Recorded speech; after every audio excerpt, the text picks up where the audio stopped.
Hello and welcome to Advocata's Reset Now podcast. My name is Avishka Jayaweera, your host for today, and I have here with me Ryan Rockwood, our guest speaker for today. He has over 20 years of experience as an investment banker, engineer, and company director in the mining sector. His areas of expertise is mineral exploration, mining, processing, marketing, logistics, and rehabilitation. It is a pleasure to have him here with us today. Ran, welcome. Thank you, Avishka. I'm very happy to be here. Happy to be part of Advocata, the interviews. Really enjoyed the Reform Now conference that you all had, and excited to talk about a sector that I'm passionate about. That's great to hear. So let's just dive right in. Could you tell us a little bit about the mining industry in Sri Lanka and its status today? Yeah, certainly. So, mining, if you look at everything that we touch in the world, it's either grown or dug up. And if it's dug up, then it's mining. So, if you take look at what's in the room here, um, the fan, it's metallic, it's mined. If you look at the cables that connect these electrical items, it's copper, it's mined.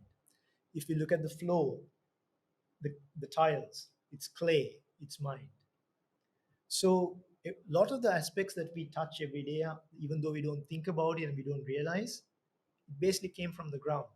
It came from heat and pressure and geological forces over millennia ago. So all of that is mined material. So Um, if you look at the mining industry in Sri Lanka, there are probably three aspects of mining that occurs. There is construct for the local domestic construction industry. There's sand, stone, this kind of material. Then there's also the gem mining. But I think what we really want to have a talk about today is the export potential. And of that, there is potential, but there isn't a lot of it going on at the moment. So let's talk a bit more during this discussion on that subject. Yeah, you mentioned basically the export potential in the mining industry. So does that mean currently Sri Lanka is a lot behind? And if so, like exactly where do we stand? Is there a vast potential to be explored, or is it like marginal gains? Yeah, I think we are way behind. So if you go back in history, I think history can give us a little bit of a lesson. So if you go back to the pre First World War era, which is now 100 years ago, graphite mining used to account for 20% of Sri Lankan exports. I mean, again, I repeat, 20%. We used to account for 30% of global market share of graphite. Um, and we were a leading player in this because our graphite in Sri Lanka is world class. However, today the overall graphite market is about a million tons per annum, and we are producing somewhere around 8,000 tons or maybe less.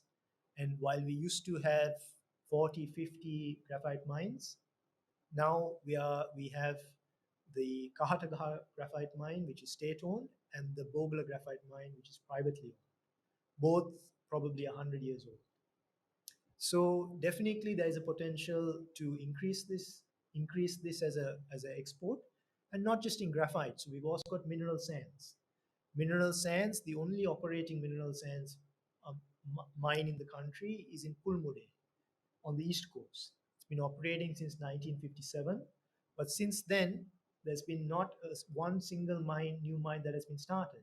But the mineral is there in lots of locations.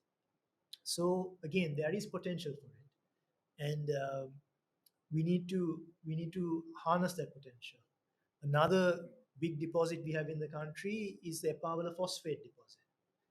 Uh, Maybe more about that later. So in terms of basically run from what I'm getting is there are mining deposits, there is potential, but it hasn't been tapped. So could you maybe speak a little bit about like what are the kind of barriers or challenges or the reason that these really haven't been tapped into? Yeah, so um, I think it's a multi-pronged set of reasons as to why it hasn't happened. Firstly, there are policy decisions that make it difficult for people to get into those. So one of them is, which again we'll talk a bit more on value addition. That is one of the challenges. Land access is one of the challenges. Foreign ownership and technology is one of the challenges. Another one of the challenges is access to capital. And then you've got basically the environmental and social issues also, which have prevented some of these developing further. Just to give a bit of a context, in terms of how Sri Lanka has, or the Sri Lanka state and the government has approached this. So I understand even the recent budget, the president has mentioned on how mining has only contributed a little to the development and has spoken about the need to kind of expand this. But from a policy perspective, have there has really a policy environment been created that is favorable for, let's say, investors or essentially the mining industry? What are your thoughts on that perspective? I think there's a very easy way to answer that question without saying anything negative about our policymakers. How many new mines have there been in Sri Lanka? None in graphite, none in mineral sands, none in phosphate. So I think that speaks for itself. Versus we do have the mineral inventory. So there's a disconnect somewhere. So has it like how has the regulations? Is it a legislative problem or is it a policy problem? What are kind of the reforms, the changes that need to come in to kind of unlock this potential? Yeah, so let's take the foreign ownership issue. In some cases, I fully believe that the minerals are belong to the state, and the state must benefit from them. But if they don't liberalize and allow some kind of foreign ownership, some kind of capital transfer, some kind of technology transfer, and what we call know-how, the knowledge that is in people's heads who have been in the mining industry for decades, to come here and harness what is in the ground, it continues to remain in the ground. So when it continues to remain in the ground, the issue then becomes one of land ownership and land access, ability to get to that deposit which is known to be there. Soon as there is, so if we are now in the heart of Colombo here, even if you were to discover a deposit of significant value here, you couldn't touch it because that time period is over. There's too much other infrastructure and vested interest and community that has grown up here. And that's what makes this area where Advocata office is special. So there's a window during which these activities can be done, and once that window is gone, we use in mining language, the deposit gets sterilized. It's not accessible to anyone at any time. So we've got to be careful about those kind of dynamics. So you mentioned basically getting the foreign capital and especially know-how in. What are kind of other legal barriers or other is there a lack of incentives to get this foreign investment and this foreign inflows in, especially into the mining sector? So the Foreign Exchange Act of November 2017 defines mining as a restricted sector, same as shipping, freight forwarding, deep sea fishing, um, and there is a 40/60 ownership barrier. That does create some kind of restriction to move forward, but through the BOI, you can get an exemption to that. You can get the ability to move beyond that. So uh, there is a solution to that in legislation. It hasn't often been practiced. Is there a reason? Is it a lack of awareness, or is it more to do with maybe the policymakers or the authorities who are in charge of kind of ensuring that these are implemented and utilized, not really resorting to these tools? Yeah, so I think in terms of the foreign ownership, the BOI is one of the more proactive institutions, and they have given uh, multiple exemptions from that 40/60 threshold to companies in the past. So in logistics, Expo has it, in telecommunications, Dialogue has it. So I don't think there is that's an insurmountable hurdle. Um, the bigger issues tend to be around land ownership, around uh, value addition, around environmental clearances, um, and frankly, mining is also a highly regulated industry. So when it's a regulated industry, it gives a opportunity for corruption, graft, other agendas to come into the mix also. To go back to like one of the first points you mentioned on land ownership. So as you know, it's often said the state is essentially one of the largest landowners. I think around 82, 83. Even I think even the records officially just vary around that. So having such a high state ownership in land, how has that affected the mining industry and access to this land and minerals? Yeah, so by definition, when you go to a location of a deposit, it's got to be dug up. So the land has to be disturbed. But there is a big confusion amongst our landholders that between mineral rights and land rights. So what people don't understand often is that the mineral rights, all mineral rights, even at this very location, under this house, under this office, the mineral rights are owned by the state, not the landholder. So there's a that and that concept applies in lots of countries. In Australia, South Africa, Canada, in the big mining jurisdictions, mining rights and land rights are decoupled. So, first of all, that misunderstanding leads the landholder to think that they have a claim on the mineral rights, that their land is more valuable because there's minerals on it. And then this leads to a, a point of contention when it comes to negotiating the land access.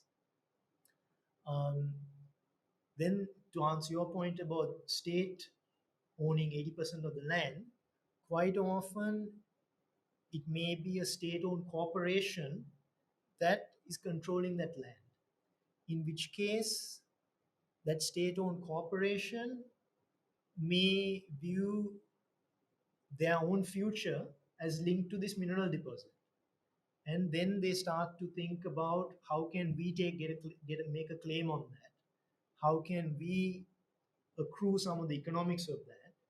But and that is that kind of thinking and thought process is completely disconnected from the legislation, because in the Mines Act of 1992 and subsequent amendments thereafter, it very clearly states that the minerals have are completely with the state, and the landholder has no claim on them. And even when it talks about the prescriptions on how the landowner needs to be compensated for the disturbance of the land, it specifically states that any of that compensation cannot be driven by the mineral rights. So the landholder, in effect, has only that first 1 meter of the land, but the all of the minerals underneath that belong to the state. So, and then you've got the problem compounded because quite often within the state-owned enterprises, as you know from your uh, the reports you all do um, about the 500 state-owned enterprises that we have. Yeah, around that, but only 52 with actual numbers available. Yeah. So, of all of these entities, they are often run by political appointees, not necessarily technical people for even what that state-owned enterprise is supposed to be doing. So when it comes to the technical competency of them to assess a mining project, they may or may not be fully equipped to do so. Thanks, John. I think you've really kind of reframed the whole issue with minerals, mining, land. Another interesting point you kind of brought up is this idea of value addition.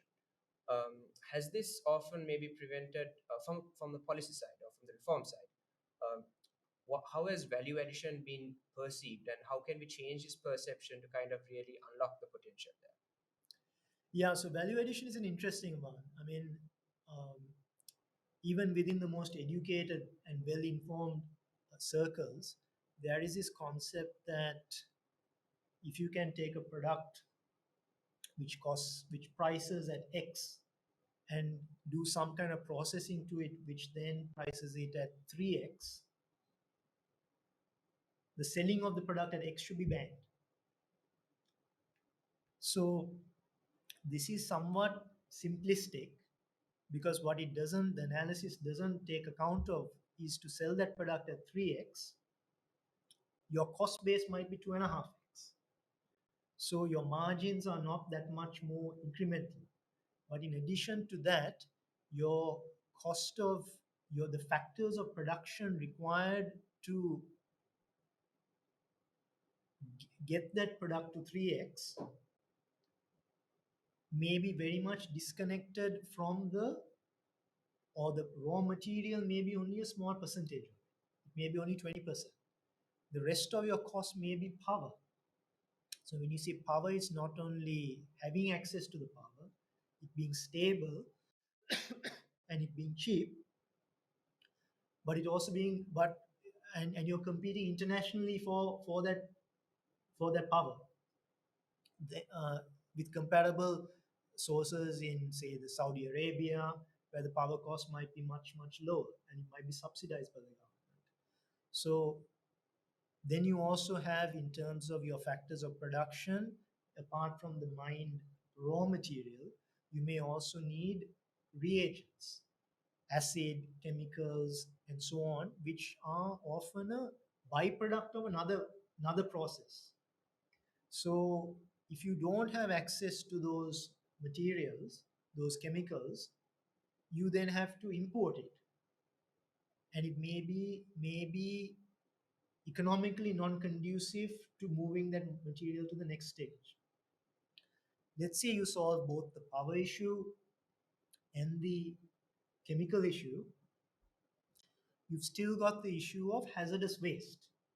So do you want this hazardous waste in your backyard, or do you want it in an area where you can um, process it and manage it and contain it without injury to the rest of the community? Um, Apart from that, there is also the issue of the market size. So let me explain this point with an example. So if you take graphite, which we talked about a little earlier, the price of graphite might be $2,000 a ton. You have a new wonder material called graphene. Have you heard of it? No, personally not. Okay. So graphene is a single layer exfoliated carbon atom which has fantastic uh, thermal and electrical conductivity properties. The market price of graphene can be $2,000 a kilogram, very different to $2,000 a ton. But the uh, sorry, $200 a kilogram, $200,000 a ton. So if that is indeed possible, the question is, why would you allow anybody to sell their graphite out? Because we've got limited amount of graphite. We've already gone from 20% of global market share to less than half a percent.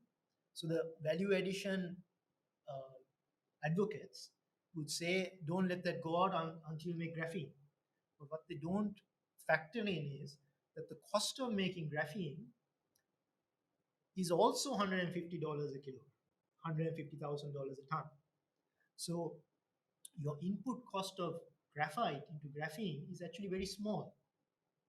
Your factors of production are much larger than the raw material. So I started giving that example and by talking about the market size. But again, now if you look at graphite, the market size is 1,000,000 tons per annum. But for graphene, it may be 1,000 tons per annum at the moment. So it's a much, much smaller market, maybe even a few hundred tons per annum. So you've had graphene as a wonder material discovered 15 years ago, but there's no market for it. So again, you're value adding for the sake of value adding, and you're not necessarily being able to commercialize that. So if I take an example from the tea industry, it's like saying uh, bulk tea versus tea bags versus extracts, tea extracts, in terms of the increase in uh, value. But nobody says ban the bulk tea exports, only allow tea bags, tea bag exports or tea extract exports. There's a place for both products to go out into the market. And if you then look at the tea industry, for example, the Middle Eastern market may prefer bulk tea. The Western market may prefer tea bags. So there is it needs to be a case of horses for courses, and also the value addition narrative in Sri Lanka has been too biased towards restricting exports or constraining exports. So even more than the foreign ownership side of things that we talked about, constraints. Why are there no mines here? One of the biggest issues is value addition. Then if you take within minerals, the the there is a lack of appreciation of the different chemistries of the minerals.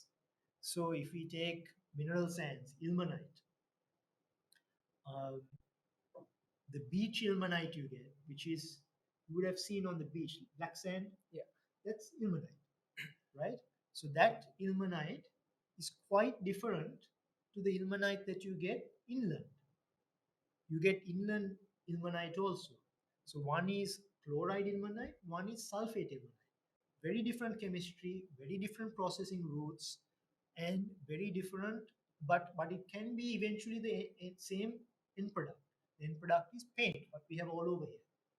So there is a lack of appreciation that some of the mineral gets naturally concentrated by wave action and basically deposited on the beach in high concentrations.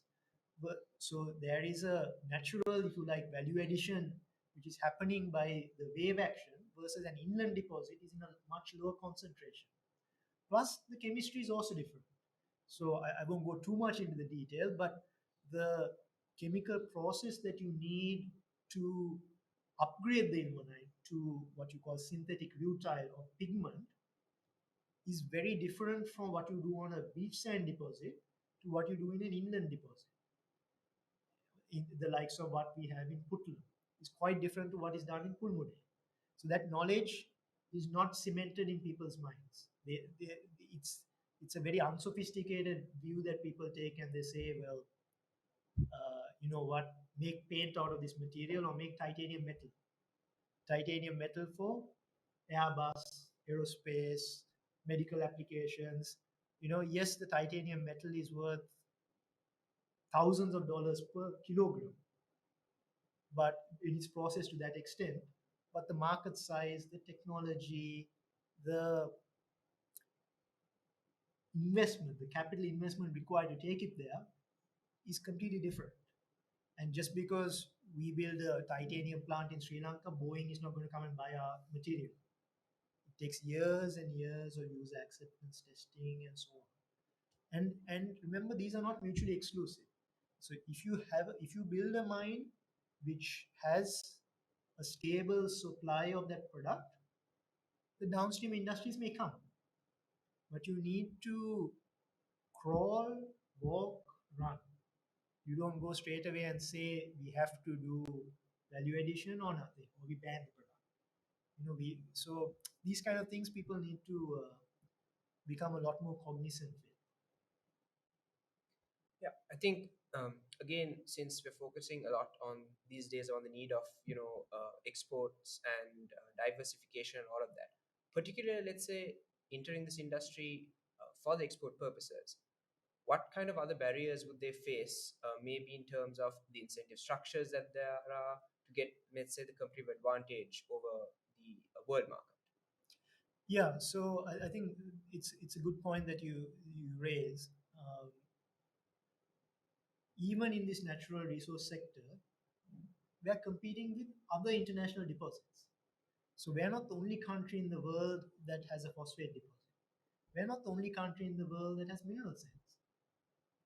The biggest producer of mineral sands is Australia and South Africa. Apart from them, there are lots of other countries and projects, whether it's Mozambique, other parts of Africa, that have these deposits. So when an investor is coming in, they need to do a business case. They need to work out what is their cost of extracting this, what is the chemistry of the deposit, what are the, and then what share of revenue does the government want? And based only on that, can they determine their economic case? Can they go to their bankers, their shareholders, and get the funding required to build this?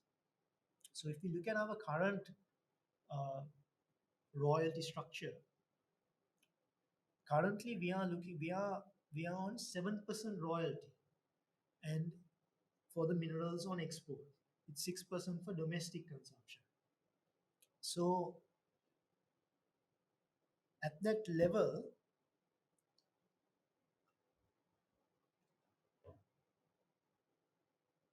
and remember this is on a revenue line item. So if you assume that the royalty, that the margin of the project is 25%, a 7% revenue top line deduction is the equivalent of a bottom line profit deduction of 28%. You follow the maths? Yeah. So that's happened straight away. Then on top of that, we've got now our taxes going from 14% to 30%, of which I agree with. I actually think that's an international norm and we should follow that. But it going up from 14% to 30% plus 28%, plus you've got dividend withholding tax on top of that of 14%, the government share of the project becomes 50-60%. So of the economics. So the question is that viable? Is that competitive with other jurisdictions? Now, in addition to that royalty regime, we've also got something in Sri Lanka called cess, which is another top line item based on volume, which is also income. But we'll come back to it a bit later. But in terms of the royalty, if we compare international benchmarks, so you normally, if you're trying to get a nascent mining industry going in your country, you naturally need to give incentives. There needs to be a reason to come here and get started. The same way with the apparel industry was going on, they gave incentives to get those operations up and running. Now the industry is established, maybe a little bit easier. But for the, if you look at the world's most advanced mining jurisdiction, which is Western Australia, they charge royalty at 5%, which is a lot less than Sri Lanka. Then within Australia, even though Western Australia is the most advanced, you've got places like South Australia, which is trying to cultivate a mining industry. Their royalty is 3.5%. And on top of that, they are giving first 5 years at 2% to get the operation up and going, because you've got obviously risk capital that comes in the first initial stage, and that needs to be recovered and compensated. Then if we, so 7% in Sri Lanka, 5% in Western Australia, 3.5% South Australia, and a 2% to start off. That is in a stable environment, right? That is in Australia. If you go to even places in Africa, the the royalties are still low. So Mozambique is lower. Mozambique is anything from 3 to 2%. If you go to Kenya, it's 5%. But you get a concession for the first 5 years, 2.5%. So, you know, as you mentioned, so 5% difference in royalty, if you then take that at a 25% margin, that's basically 20% in bottom line. So, the deposit must be amazing, the country must be amazing to justify that penalty. Is it going to be okay? Probably not. And maybe that gives us a very, very good clue as to why in the last 50 years we have so few um, export oriented mines that are being developed. Now, with this sort of rush to taxes, there's even talk of increasing the royalties further. So it will definitely pose a deterrent for companies to come Yeah, I just want to bring you back to what you mentioned on the cess, because I think in here. the Yes. recent budget as well, there were talks on kind of phasing out the cess, but as you know, in the past, there have been attempts that didn't materialize. On top of everything, how impactful really does is this to the export industry? Yeah. So cess is something that we don't. Cess is basically incurred not based on where royalty is based on revenue. Cess is incurred on volume. So it's a fixed value per kilogram or per ton of export. So this concept doesn't apply anywhere else in the world. Doesn't apply in Australia, doesn't apply in South Africa, doesn't apply in Canada, but it's something that they apply here. And quite often that cess is applied. There is some application of cess in India, but the cess is applied basically for two reasons. The logic is two reasons. One is they try to say do value addition, and we talked about the challenges of that. The second reason is cess is applied to protect the material for domestic consumption. So again, if we take, for example, mineral sands, the cess on ilmenite is something like 1,600 rupees per kilogram. This was before the devaluation. And in terms of the impact of that, that cess would probably work out to be something like an additional 5% on turnover. So you've got 7% royalty, 5% cess, 12% on your top line versus in some jurisdictions 2%. This is going to kill any project, right? So this cess concept, I also wasn't clear exactly what it meant in the budget. I assume it's more on para tariff phasing out, WTO requirements, free trade as we're trying to get into uh, RCEP, and so on. We need to phase these out.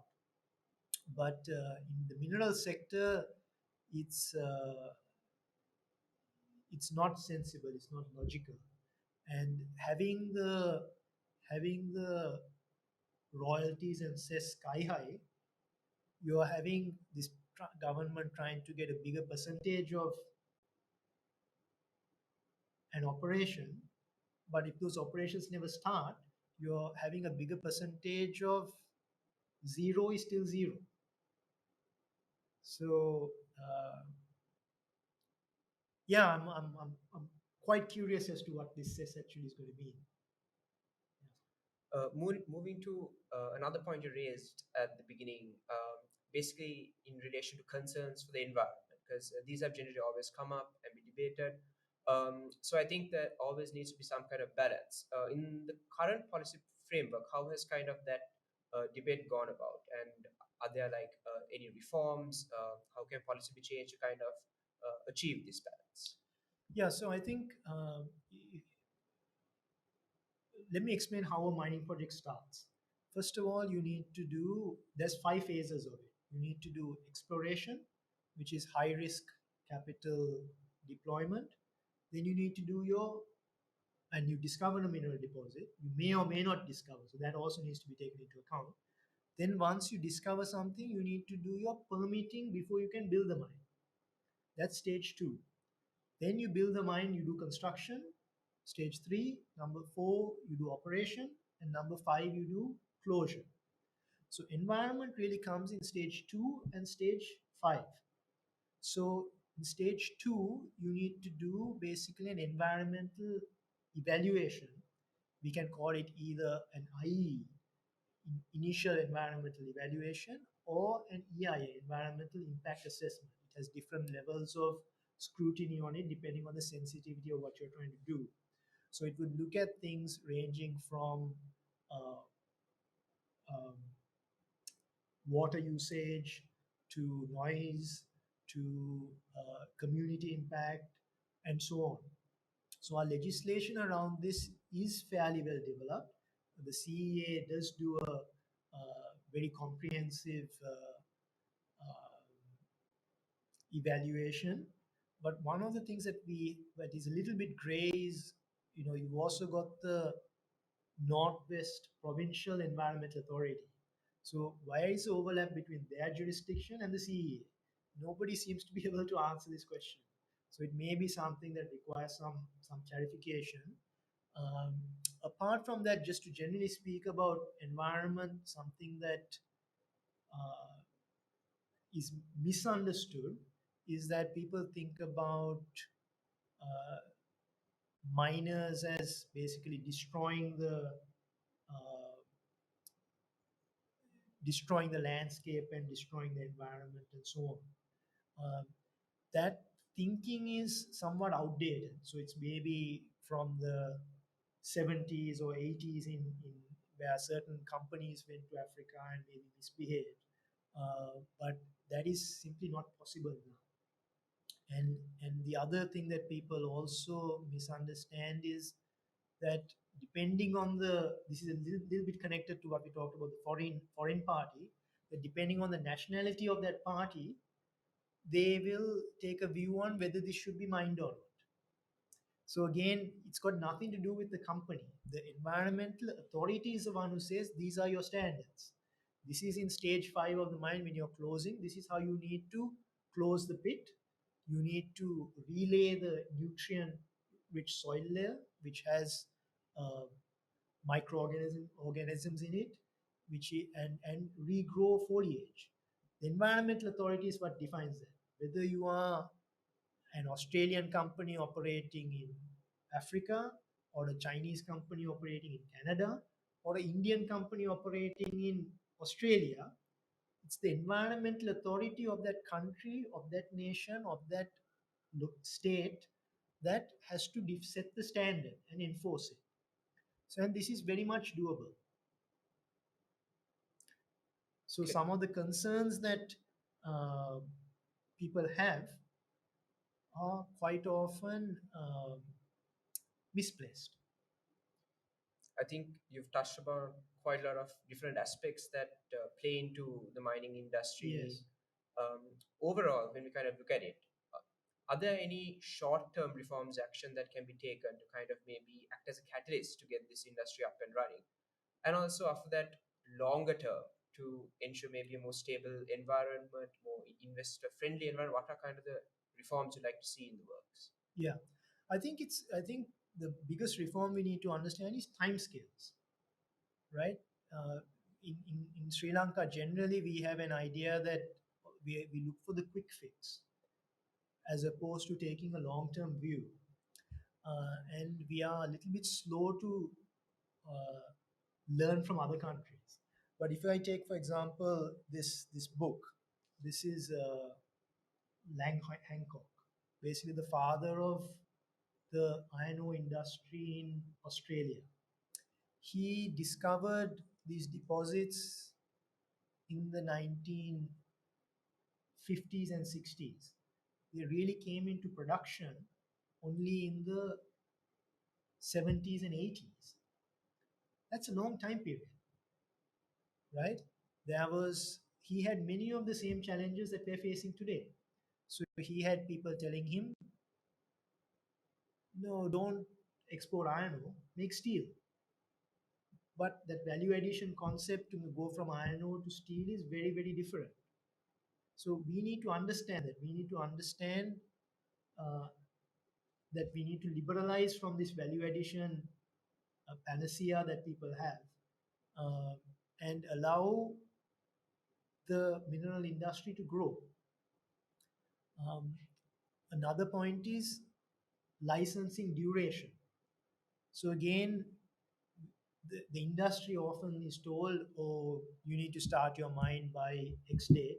If not, your license is under pressure, your license is going to be cancelled, we are going to give it to somebody else, and they are completely ignorant of some of the mines world-class mines and world-class deposits, how long it took from discovery to commercial production. And if you don't stay the course with something, it doesn't materialize. It doesn't reach fruition. Even the best laid plans, there are so many cases of world-class mines. If you take Richards Bay in South Africa, from discovery to production, years and years. So, and during that phase, there may be the same company that discovers the deposit may not be the one that takes it through to production.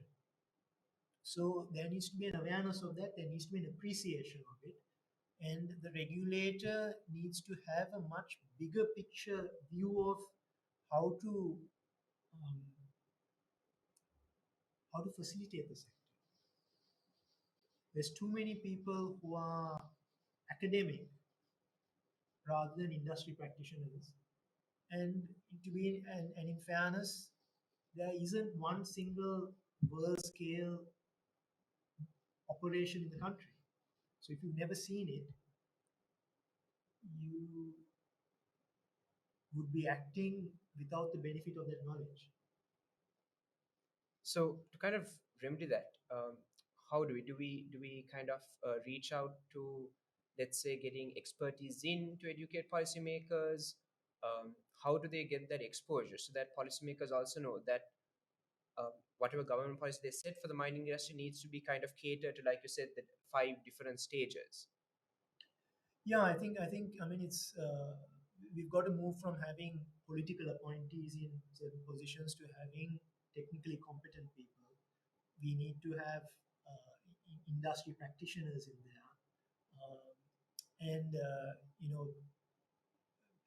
we need to learn from other agencies, other mines bureaus. What are their practices, um, and how will they facilitate? How will they allow projects to go ahead? What are their licensing regimes? What is done in Sri Lanka is very often uh, knee-jerk reactions. How shall we get the people here to develop their minds faster? Let's charge them higher fees. Let's shorten their licenses. Is this what other countries do? Is it going to be make them successful?